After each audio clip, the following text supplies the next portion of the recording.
Hey, this is Ashik. Welcome to Tamasha. আজকে আমি যে সিনেমাটি নিয়ে কথা বলবো সেটা হচ্ছে বরবাদ। কেমন ছিল বরবাদ? আসলে কি বাংলা ইতিহাসের সবচেয়ে ভায়োলেন্সে ভরপুর এই সিনেমা?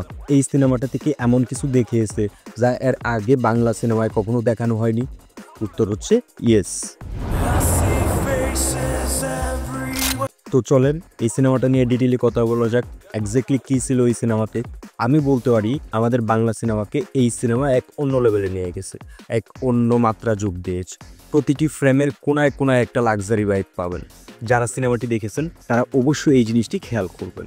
প্রতিটি ফ্রেম মনে হবে এক একটি শিল্পকর্ম। কালার, কস্টিউম এক কথায় অসাধারণ। চোখ পর্দা থেকে ফেরানো একদম মুশকিল হয়ে যাবে।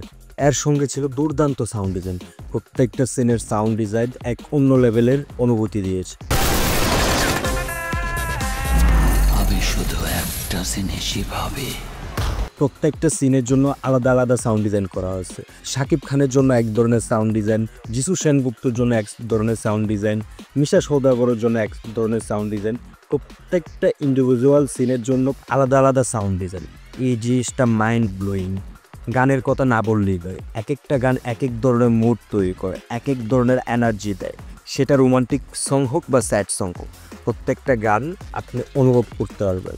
প্রতিটা গানের কথা, সুর, পরিবেশনা এক কথা অসাধারণ। আপনাকে অন্যরকম এক ফিলিং দিবে। গানগুলো ঠিক সেই রকম যা মনে থেকে যাবে অনেক দিন। তুমি ভালোবাসো নাকি তুমি ভালোবাসো না, বাড়ি গিয়া দেখি নানি গান শোনে হেডফোনে।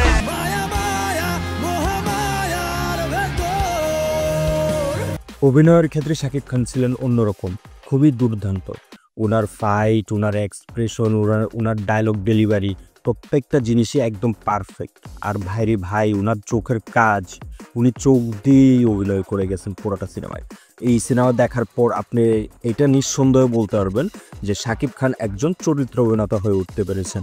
উনি এই সিনেমায় প্রমাণ করে দিলেন উনি কেন এতদিন শীর্ষে আছেন, কেন উনি মেগাস্টার। আর এখানে আলাদাভাবে বলতে হয় ইদি কাপালের কথা। ওনার হাসি, ওনার চাহনি, ওনার এক্সপ্রেশন একদম অন্য লেভেলের। উনি আসলে সৌন্দর্য দিয়ে স্ক্রিনে জায়গা করে নেন নাই, ওনার অভিনয় দিয়ে স্ক্রিনে জায়গা করে নিয়েছেন। সেটা আপনারা দেখলেই বুঝতে পারবেন। সহ অভিনেতারাও ছিলেন চরিত্রের সঙ্গে সম্পূর্ণ মানানসই। এর মধ্যে আমার মিশা সওদাগরের কথা বলতে হয়।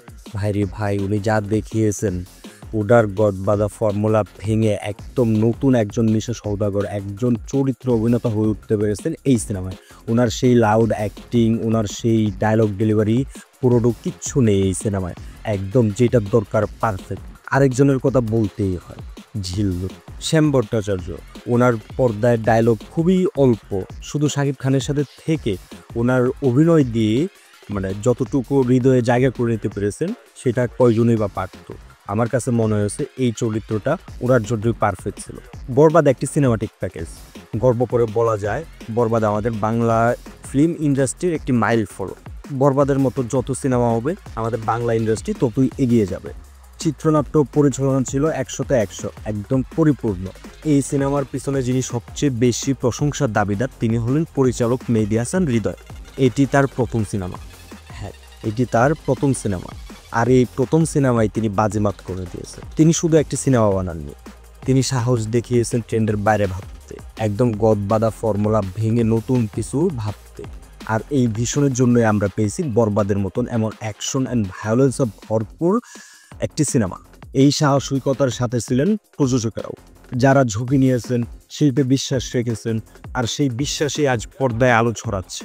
নতুন কিছু দেখতে চান, শাকিব খানের অসাধারণ অভিনয় আর ইদি কাপলের সতেজ উপস্থিতি দেখতে চান, মার্কাট অ্যাকশন আর ভায়োলেন্স ভরপুর সিনেমা দেখতে চান, তাহলে বরবাদ দেখুন। আপনারা যারা এখনও সিনেমাটি দেখেননি দেখে ফেলেন, আর যারা দেখেছেন আপনারা কমেন্ট করে জানান আপনার প্রিয় ডায়লগ বা প্রিয় সিন কোনটি ছিল। দেখা হবে পরের ভিডিওতে। ততক্ষণ ভালো থাকবেন, তামাশার সাথে থাকবেন, বাংলা সিনেমাকে ভালোবাসবেন। এই জিল্লা মালদে। I see faces everywhere.